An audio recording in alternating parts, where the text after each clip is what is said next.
सहनाववतु सहनौ भुनक्तु सह वीर्यं करवावहै तेजस्विनावधीतमस्तु मा विद्विषावहै। ओम शांति शांति शांति। ब्रह्मचर्य का निरंतर हम स्वाध्याय कर रहे हैं। अथर्ववेद के इस ब्रह्मचर्य सूक्त का हमने 11वें मंत्र को समझने का प्रयास किया। आज हम नए मंत्र के साथ इसका स्वाध्याय आरंभ कर रहे हैं। 12वां मंत्र जो एक ब्रह्मचारी के लिए विशेष है और ऊर्ध्वरेता, क्योंकि यह ब्रह्मचारी मेघ रूप ब्रह्मचारी, ऊर्ध्वरेता ब्रह्मचारी जो अपने जीवन में कभी भी पतित नहीं होता है, बल्कि अपने त्याग से, अपने तप से अपने आप को इतना विकसित कर लेता है कि उसके द्वारा जो की हुई तपस्या है, उस तपस्या से, उसके तेज से, ओज से ये पूरी धरा संतृप्त होती है। जैसे वर्षा में यह धरा तृप्ति का अनुभव करती है, वैसे ही एक ब्रह्मचारी जब ऊर्ध्वरेता बनता है, पूरा अखंड प्रचंड पुरुषार्थ करके ब्रह्मचर्य का पालन करता है, तो उसका जीवन मेघ के समान हो जाता है। उसका जीवन उत्साह को बढ़ाने वाला हो जाता है। तो ऐसे भावों के साथ इस मंत्र का आज हम स्वाध्याय करेंगे। आप मंत्र लिख लीजिए। अभिक्रंदन स्तन्यन तरुणः।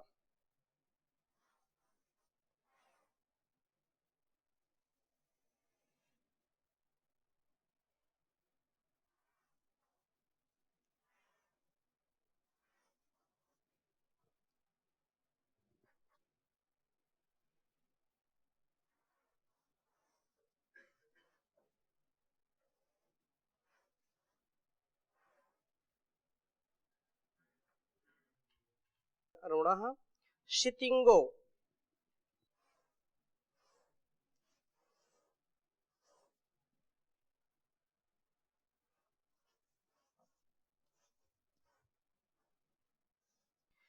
बृहच्छेपोऽनु भूमौ जभार।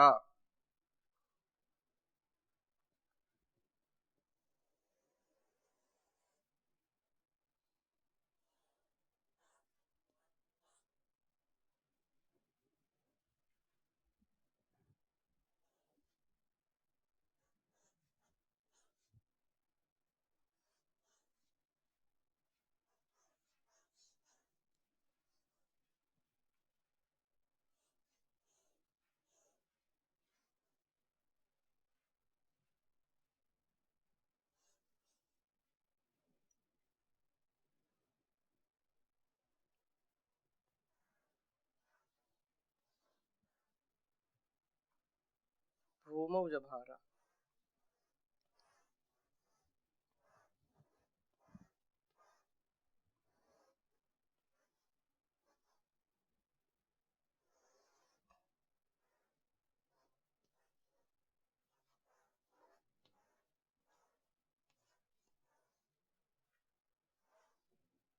और आगे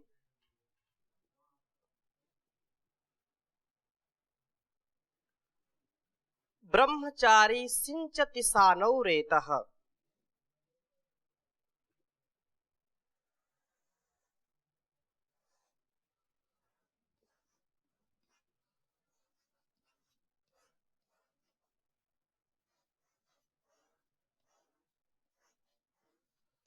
ब्रह्मचारी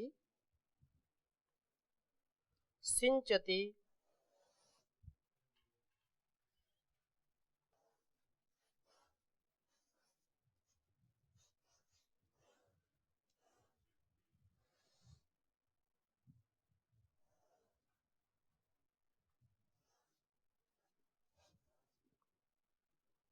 सानौ रेतः।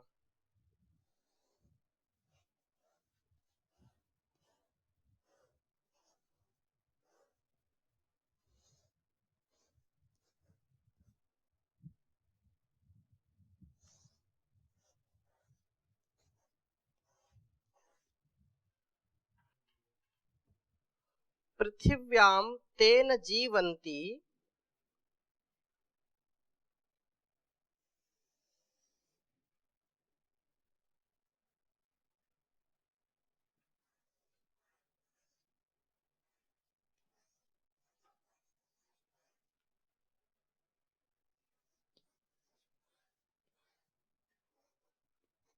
पृथिव्यां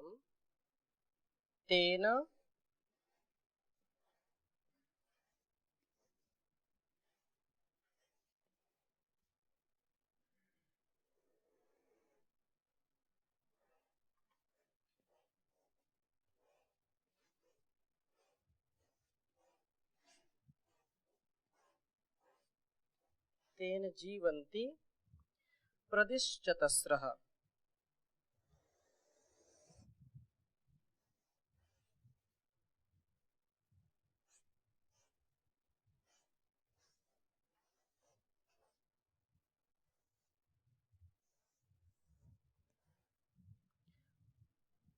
प्रदिश्चतस्रः।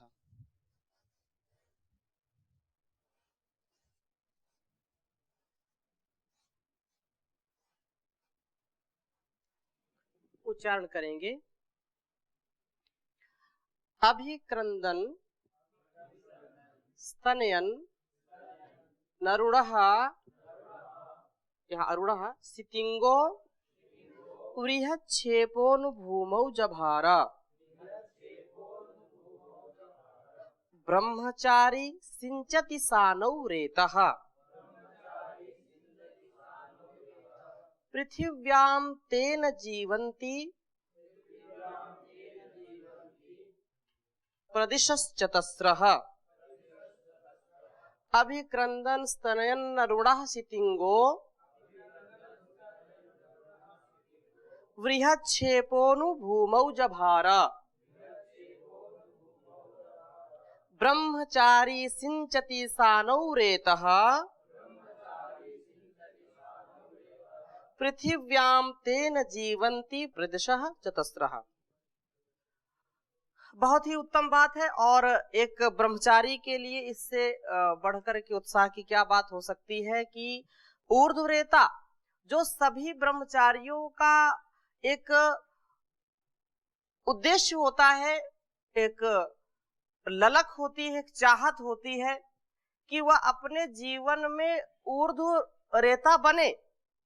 यही बात बड़े ही अच्छे भावों से खुल करके आचार्य इस मंत्र की व्याख्या करते हुए लिख रहे हैं। मंत्रार्थ प्रथम, अभिक्रंदन अर्थात गरजता हुआ, नाद करता हुआ, स्तनयन कड़कता हुआ, ध्वनि करता हुआ, अरुणः आरोचमान और शितिंगः श्यामल ब्रह्मचारी आधिदैविक आदि भौतिक समष्टि तथा व्यष्टि जगत रूपी ब्रह्मचारी भूमौ भूमि पार्थिव प्राणी व स्थूल शरीर पर बृहत् शेपः बहुत उत्पादक शक्ति वाला, बहुत प्रभावशाली, बहुत आभ्यंतर शक्ति वाला होकर अनुजभार कृपा करता है तो पृथिव्याम इस पृथ्वी पर सानौ पहाड़ों, उन्नत पुरुषों व उन्नत प्राण केंद्रों में रेता सिंचती जल ज्ञान व वीर वृष्टि करता है। तेन उस वृष्टि से प्रदिशः चतस्रः चारों दिशाएं सब प्राणी शरीर के सारे अणु जीवंती जीवन प्राप्त करते हैं। अन्यत्र इसकी व्याख्या में कहा कि अभिक्रंदन, इस मंत्र की अन्यत्र व्याख्या में पढ़ रहा हूं, भूमि मानो आह्वान करता हुआ, स्तनयन विद्युत की गर्जना वाला, अरुणः लाल भूरा सा, शितिंगः श्वेत व काले वर्णों में गति वाला, मेघ बृहत् शेपः अपने प्रभुत प्रजनन सामर्थ्य को इस पृथ्वी पर प्राप्त कराता है। यह ब्रह्मचारी ऐश्वर्य व भोजन के साथ विचरने वाला मेघ सानव पर्वत शिखरों पर तथा पृथ्वी पर रेता सिंचती जल को सिक्त करता है। इस रेता सेचन से ही चतस्रः प्रदिशः चारों प्रकृष्ट दिशाएं, इन दिशाओं में स्थित प्राणी जीवंती जीते हैं, जीवन को प्राप्त करते हैं।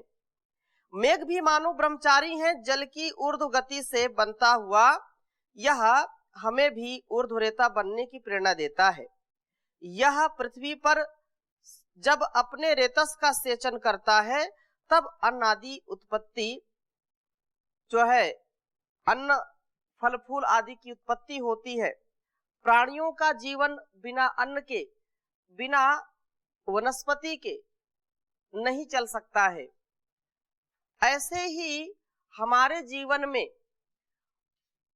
यह जो वीर्य है, यह जो उत्साह है, यह जो पराक्रम को बढ़ाने वाला है, यह जो हमारे अंगों को पुष्ट करने वाला है, यह जब हम इसको ऊर्ध्व करते हैं, ऊर्ध्व रेता बनने का पुरुषार्थ करते हैं, योग से, प्राणायाम से, ध्यान से, व्यायाम से, अच्छे आहार से, अच्छे विचार से, अच्छे व्यवहार से जब अधोगति को नहीं प्राप्त होते, ऊर्ध्व गति को प्राप्त होते हैं इन सारे साधनों से, तो यह सारे शरीर को पुष्ट करता है, सारे शरीर के अंगों में ऊर्जा का संचार करता है। वही बात यहाँ कह रहे हैं कि ऊर्ध्व रेता उन लोगों को कहते हैं जो रेतस अर्थात वीर को, अर्थात वीर, शूरवीर विक्रांत, जिससे हमारे अंदर का उत्साह प्रतिष्ठित होता है, जिसके अभाव में हम निरुत्साह को प्राप्त हो जाते हैं, अर्थात हमारे अंदर शिथिलता आ जाती है। न हमारे मन में उत्साह रहता है, न हमारे शरीर में, हमारे तन और मन दोनों शिथिल हो जाते हैं। तो इसको ऊपर उठाना, इसको ऊपर ले जाते हैं, यह उत्तम प्रकार के ब्रह्मचारियों का नाम है, ऊर्ध्वरेता ब्रह्मचारी। उत्तम गृहस्थी लोगों को अधोरेता कहा जाता है।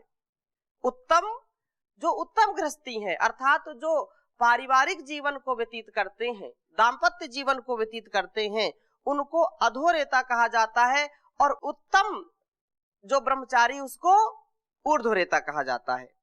क्योंकि जो गृहस्थी होते हैं वो अपने पारिवारिक उत्तरदायित्व का निर्वहन करने वाले होते हैं, और दिव्य संतान उत्पत्ति के लिए वो जो है उस नियम का पालन करते हैं, गर्भाधान संस्कार करते हैं, संतान उत्पत्ति करते हैं। जो संतान उत्पत्ति की शुद्ध इच्छा से इस कार्य को एक संस्कार के रूप में, एक अनुष्ठान के रूप में देखते हैं, वे उत्तम गृहस्थी कहलाते हैं। और जो इसका भोग की दृष्टि से, तो चाहे ब्रह्मचारी न होकर के गृहस्थी हो, अथवा गृहस्थी भी नहीं है, न वो ब्रह्मचारी है न गृहस्थी है, जो बीच के लोग होते हैं, मध्य होते हैं, उनको दिशा ही नहीं मिल रही है कि ब्रह्मचारी बने या गृहस्थी बने। बीच के द्वंद्व में जो लटके रहते हैं, जो भटकते रहते हैं, यदि वे भोग की दृष्टि से ब्रह्मचर्य का खंडन करते हैं, ब्रह्मचर्य का नाश करते हैं, तो ब्रह्मचारी को तो कहा ऊर्ध्वरेता, और गृहस्थी जो सदगृहस्थी है उसको क्या कहा, अधोरेता। लेकिन जो बीच में केवल भोग के लिए परेशान रहते हैं, जिनकी इंद्रियां संयमित नहीं है, जो अपने कर्तव्य को ठीक ठीक नहीं निभाते हैं, इंद्रियों को खुला छोड़ देते हैं, असंयमित जीवन जीते हैं, उनको क्या कहा जाए, उनके लिए कोई नाम क्या रखा जाए? तो आचार्य कह रहे हैं उन्हें भ्रष्ट रेता कहिए। उन्हें क्या कहिए? भ्रष्ट रेता। जो भ्रष्ट है, उनको पथ ही नहीं मिल रहा, उनको रास्ता ही नहीं मिल रहा है, केवल अपनी इंद्रियों की लोलुपता के कारण वह अपने शरीर से खिलवाड़ करते हैं, अपने स्वास्थ्य से जो खिलवाड़ करते हैं उनको भ्रष्ट रेता कह दीजिए। पर उनका तो यहां कोई जिक्र नहीं किया जाएगा, यहां उनका कोई जिक्र नहीं है, केवल संकेत मात्र किया है। जो वीर को ऊर्ध्वगामी किए बिना ब्रह्मचर्य को नहीं साध सकता है, बिना ब्रह्मचर्य के हमारा जीवन नहीं चल सकता है, और बिना ऊर्ध्व रेता हुए बिना हमारा ब्रह्मचर्य भी चल नहीं सकता है। जीवन को चलाने के लिए ब्रह्मचर्य का पालन आवश्यक है, और ब्रह्मचर्य का पालन करने के लिए आपको ऊर्ध्वरेता बनना आवश्यक है। और वीर को ऊर्ध्वगामी करने के लिए तपस्या ही साधन है, जो पहले तपस्या की बहुत चर्चा की है। ब्रह्मचारी कि जिस तपस्या का पृथ्वी और देव की ये दो अग्नियों के बीच में की जाने वाली जिस तपस्या का वर्णन हमने गत मंत्र में पढ़ा था, उसका किया गया व्याख्यान हमने सुना, उसके अनुसार ब्रह्मचारी न केवल अपने व्यक्तिक रूप में किंतु जगत के आधिदैविक रूप में भी किस प्रकार से ऊर्ध्वरेता हो जाता है, इस बात का वर्णन इस मंत्र में पढ़ेंगे, उसका जो है मनन करेंगे, चिंतन करेंगे। इस विशाल जगत में अर्थात आधिदैविक रूप से ऊर्ध्वरेता होने से किस प्रकार सब जगत का जीवन धारण हो रहा है, यदि पाठक इसे देख ले तो फिर इन्हें जो है इसके साथ साथ आध्यात्मिक और आदि भौतिक रूप में अथवा व्यष्टि या समष्टि प्राणी जगत में भी ऊर्ध्वरेता होने के अभिप्राय और प्रभाव को समझते जाना आसान हो जाएगा। बहुत उत्तम बात है, क्योंकि जब हम इस चीज को समझेंगे तो इस संसार का भी उपकार होगा और इस शरीर का भी उपकार होगा। हमारे ज्ञान की भी परिपक्वता बढ़ेगी और हमारे शरीर का भी सामर्थ्य बढ़ेगा। यदि हम अपने बुद्धि को, अपने ज्ञान को परिपक्व करना चाहते हैं, बुद्धि की शुद्धि करना चाहते हैं, तो बिना तपस्या के सिद्ध नहीं हो सकता है। सिद्धि तभी होगी जब हम बुद्धि की शुद्धि के लिए तप करेंगे, ज्ञान को अधिक से अधिक अपने ऊपर जो है आरोपित करें, ज्ञान का हम आचरण करें, ज्ञान युक्त आचरण हो। इस जगत का सिर देवलोक है, हृदय अंतरिक्ष और नीचे का स्थूल भाग पृथ्वी है। बार बार ये बात आ रही है, जो भी हमारा व्यवहार है इन तीन चीजों में ही होता है, शरीर से, हृदय से और मस्तिष्क से। यह जगत रूपी ब्रह्मचारी अपने आप को देव और पृथ्वी की अग्नियों के बीच में सम रखने का तप करता है, अतएव इस जगत में जीवन चलता रहता है। स्थूल दृष्टि से इस जगत का जीवन रस, वीर्य, जल है अर्थात पानी है। बाहर का आपहा पानी देवता ही अंदर रेतस अर्थात वीर्य बना है। यह उपनिषदों और वेद में बहुत प्रकार से स्पष्ट किया जा चुका है। यदि आप ध्यान दीजिए, यदि जगत में, इस पृथ्वी में जल ना हो तो कोई भी वनस्पति, कोई भी अन्न उग नहीं सकता। अन्न नहीं होगा तो प्रजा नहीं होगी। अन्न से ही हमारा रस, रक्त, मांस, मज्जा, अस्थि, ये जो है हमारी सप्त धातुएं पुष्ट होती हैं, वीर, ओजस आदि बनते हैं। और जब हमको अन्न ही नहीं मिलेगा तो हमारा सामर्थ्य संतानोत्पत्ति का नहीं होगा। दो प्रकार से संतानोत्पत्ति की जाती है, एक तो शरीर से संतानोत्पत्ति होती है और एक ज्ञान से संतानोत्पत्ति होती है। गुरु के गर्भ में आकर के नया जन्म हमको मिलता है और माँ के गर्भ में हमारा शरीर जो है पुष्पित और पल्लवित होता है। तो दो प्रकार का ज्ञान किसके ऊपर आधारित है? इस जल के ऊपर आधारित है। जल ही जीवन है। इसी प्रकार से शरीर के अंदर का जो तेज ओज है, जो वीर है, शारीरिक जो जल है, यदि जल नहीं होगा तो जीवन भी नहीं होगा। न मस्तिष्क का जीवन होगा, ज्ञान युक्त जीवन होगा, और ना शरीर से जीवन हमारा चल पाएगा। पानी की कमी हो जाती है तो डॉक्टर को बचाना मुश्किल होता है, फिर बोतल के ऊपर बोतल चढ़ाता है। पानी से ही जिंदगानी है, पानी से ही जिंदगानी है। जल है तो कल है, जल नहीं तो कल भी नहीं है। तो यह चाहे जो वर्षा होती है उसको हम जो है रेतस माने, और शरीर के अंदर जो जल है, जो सामर्थ्य है, जो शक्ति है, जो उत्साह है, जो वीर है, उसको हम जीवन का आधार समझें, जीवन जीने का मूल कारण उसको समझें। ऐसा जो जानता है वो कभी इससे खिलवाड़ नहीं करता, कभी इसको ऐसे बहाता नहीं है।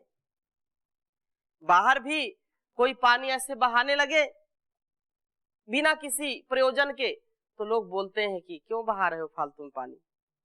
शहरों में तो विशेष है, क्योंकि पानी की कीमत उनको मालूम है। तो यहाँ तो कोई परेशानी नहीं, एक बाल्टी में नहाओ चाहे 10 बाल्टी में नहाओ, कोई टैक्स तो लगने वाला है नहीं।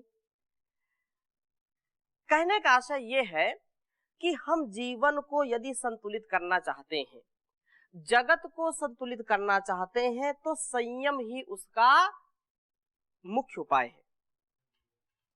तो इस जगत का जो है कल्याण करने वाले के लिए यह बहुत जो है आवश्यक है। सो यह जल रूपी वीर तपस्या करने से ऊपर उठता है।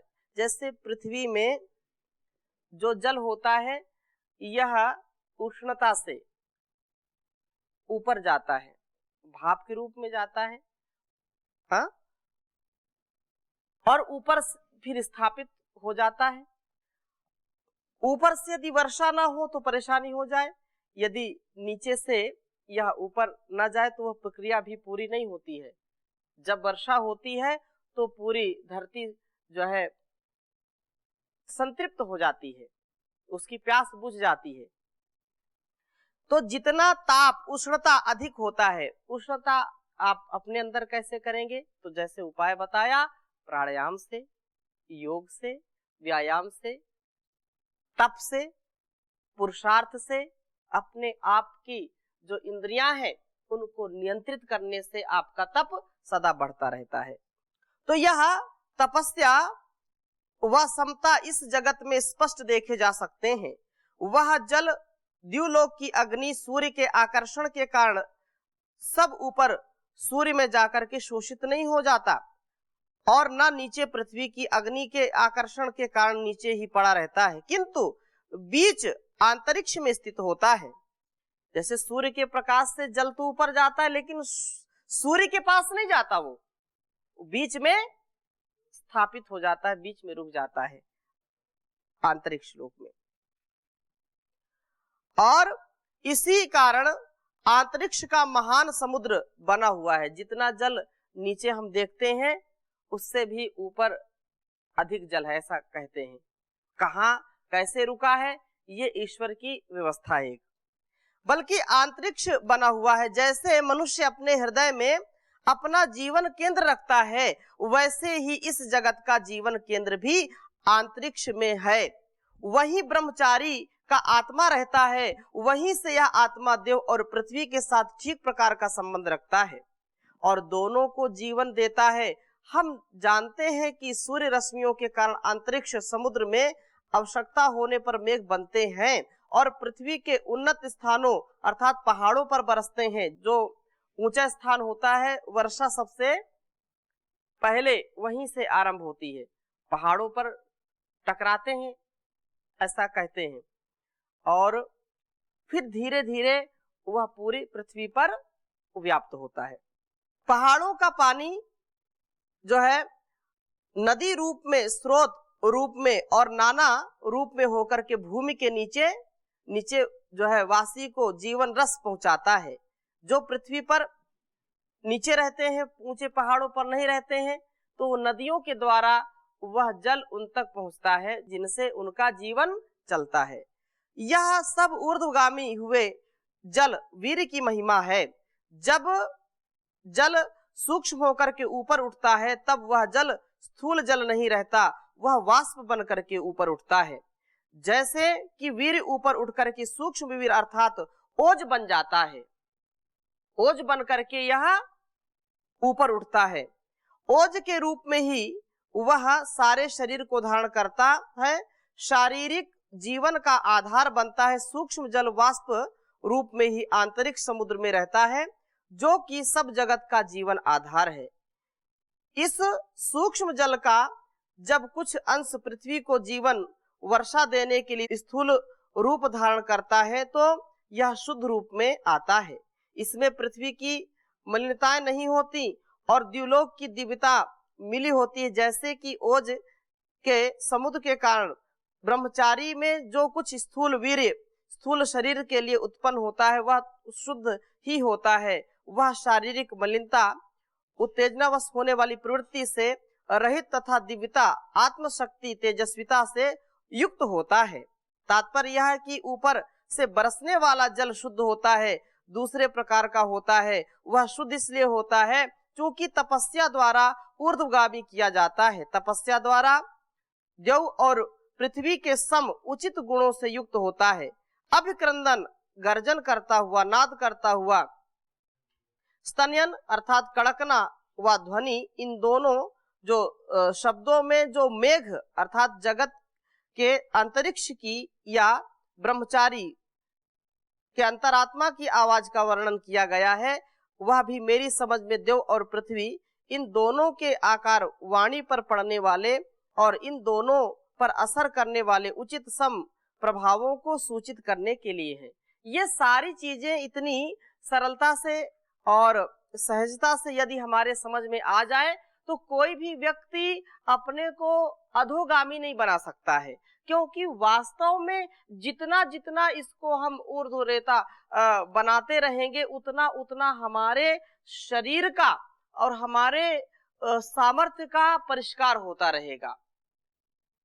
जैसे वर्षा से सारे पहाड़ और पहाड़ों के बाद फिर नदियों में जल जाता है और सारे पृथ्वी को संतृप्त करते हैं, सारे जीव जगत को वह जीवन प्रदान करता है, वैसे हमारे सारे अंगों की पुष्टि के लिए यह ब्रह्मचर्य बहुत ही आवश्यक है। ऊर्ध्वरेता बनना परम आवश्यक है। तो इस विषय को हम आगे की कक्षा में और लेंगे, अभी यहीं पर विराम दे रहे हैं। ओम शांति शांति शांति।